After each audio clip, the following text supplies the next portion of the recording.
want to speak in this video about the current Venus-Mars conjunction. It happens every year, but this one has extra significance. There's just so much going on around this conjunction that it's really worth giving some attention to. So here are my 5 reasons why this Venus-Mars conjunction has extra significance. If you want to pause the video and just take a moment and look at it and think, what might those 5 reasons be? You may not find 5, you may not agree that all of them are as significant, but you're welcome to just take a moment and tune in yourself. What's going on with this Mars and Venus? Okay, number 1, Mars and Venus are both the rulers of the South and North Node. So the South and North Node polarity being an axis where a lot of energy is coming in to integrate and resolve, and new evolutionary growth is also emerging at this time. The rulers of the nodes are how that journey of growth and integration of the past is being conditioned moment to moment. It's how we're accessing and relating to the evolutionary dynamics of the nodal axis. So Mars and Venus here speaks to there is a cycle coming to close in our relationships and a new one beginning. This speaks to a new phase of growth and learning, communication, and experience. Where can we grow in a new way? What's the new journey? What's the new potential here? What wants to emerge right now? Happening in the transformative sign of Aquarius fundamentally says the new that we're creating has nothing to do with the old that we're completing. The precedent of the past doesn't really touch where we're going right now. So it really does call for an embracing of a new phase, a new experience in our relationships. In what way though? With that Aries North Node, it emphasizes Mars. So it says it's time to bring a greater quality of soul leadership, self-trust, bringing our own desires, claiming our own purpose within our relationships, so our relationships can support us in a new way.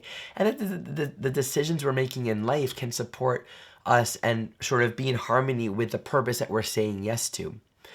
We know with the North Node conjunct Chiron in a new phase that there can be a lot of tenderness and vulnerability in claiming that, right? So it's important that we don't allow ourselves to fall into the past. The patterns of the past, of that Libra South Node regressive dynamics of affinity and being addicted to being pleasing and liked, really being able to see clearly. This new phase says, have the clarity of mind to look at your life and your relationships in a completely new way. See it afresh without so much preconception. What is it like if we're not as attached to the things that we've known? What might happen? That might be uncomfortable, but there's a strong invitation in this new phase to be open to something new. 2, this new phase conjunction is happening in the container of the larger new phase cycle with Pluto. So it's not just a new phase Aquarian transformative process. It's not just experiencing a new journey, even a radical one. It says this is about evolutionary necessity. Thus, we're going to be facing our deepest addictions, compulsions, and fears and insecurities. So, from that angle, the new might be a little bit difficult. It might have an extra dimension of insecurity, which comes with the new phase in general. And to appreciate, yeah, we're in this new cycle with Pluto. Embracing the new really means doing the internal looking and looking at what are my addictive patterns here? Why am I still perpetuating this? Why am I still holding on to this? Why am I really feeling what I'm feeling? What's really going on here? This is a green light and a lot of support energetically to be looking at this deeper soul content. If we're trying to make changes without really understanding ourselves, the changes aren't really going to happen. In fact, there's a possibility of reactivity, right? With that North Node in Aries with Chiron and that new phase with Venus. Hey, I gotta change. I'm done with the past. That's, but there can be a sort of aggressiveness that comes as a result of all that suppression. So we really want to look at ourselves and liberate, free ourselves, meet the deeper psychological patterns that might be scary to look at, but this is what's needed right now. 3, so Venus is passing Mars, and Venus is the ruler of all of the strong energy in Taurus. First Venus, then Mars will square Jupiter, and then square Uranus. And they're both coming together for a really interesting conjunction in April. So this further emphasizes the significance and the growth and the revolutionary nature of this Taurus Venusian energy. This new cycle is about enhancing our own love and love of ourselves, love of our life, love of our own value, trusting of ourselves. Right? We have to be willing to want life and joy and beauty more than we want comfort and what we know. The challenge with this, and this is something to really pay attention to as we move into the square between Venus and these planets, Aquarius and Taurus can easily have a sort of tendency for numbing out and dissociating and just kind of going with what's easy and being comfortable, right? Taurus will often tend towards wanting to be comfortable. And if we're afraid of the new, of really radicalizing ourselves and living in our own vibration, there can be a dissociative quality within Aquarius. So being a sort of numb and disconnected from our body, from our value, from our life, that can be happening here as well. So it's important to really connect with our feelings. What do I actually feel? How do I feel? How do I want to feel? What's my heart calling forward in life? What do I really love? And to honor and value and give ourselves more of what we need.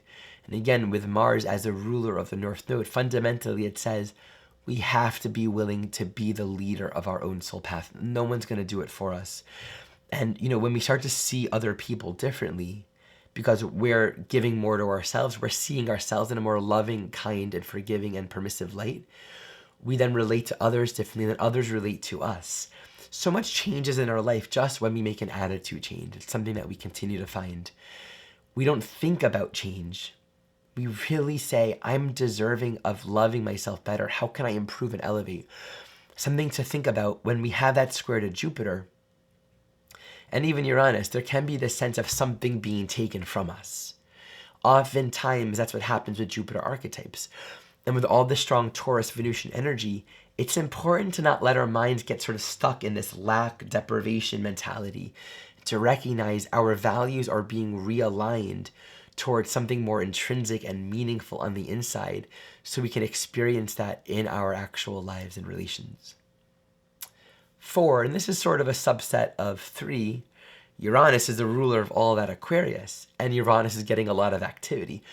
So it further just emphasizes and strengthens the radical nature of all that's going on right now.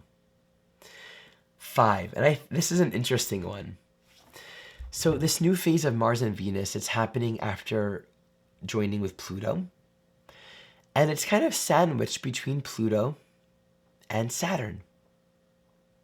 So if you just, progress this enough days just to make it really clean, let's get everything away from Saturn. See that? You just have Venus and the moon, Venus and Mars, moon will come in and out. But these are the 2 inner planets that remain between this really strong journey between Pluto and Saturn. So let's understand what that says. We had this new cycle of deep, uncomfortable, but radical, profound evolutionary growth, squaring Jupiter and Uranus, new revelations, experiences, expansions, letting go of a lot, embracing completely new experience. But it's balsamic to Saturn, right? It's completing a cycle with Saturn. In fact, the day of this new phase conjunction itself is a semi-sextile, right? It's 31 degrees, so it's a 30-degree elongation with a 1-degree orb. So it's a very tight aspect to Saturn. The balsamic phase semi-sextile says so much about this is a completion of a cycle. This is the last main aspect before we come to the new phase conjunction at 360 degrees. So there's a letting go, there's a dissolving, and that both brings with it a sense of I'm losing control. I don't know where this is going, and I can't seem to hold on to it enough to try to make it where I want it to be. We have to let go and trust the process. And this is not just our relationships. It's our destiny. It's our life. It's where we're here to show up and give ourselves and share our value with the world. The Saturn in Pisces invites a deeper introspection.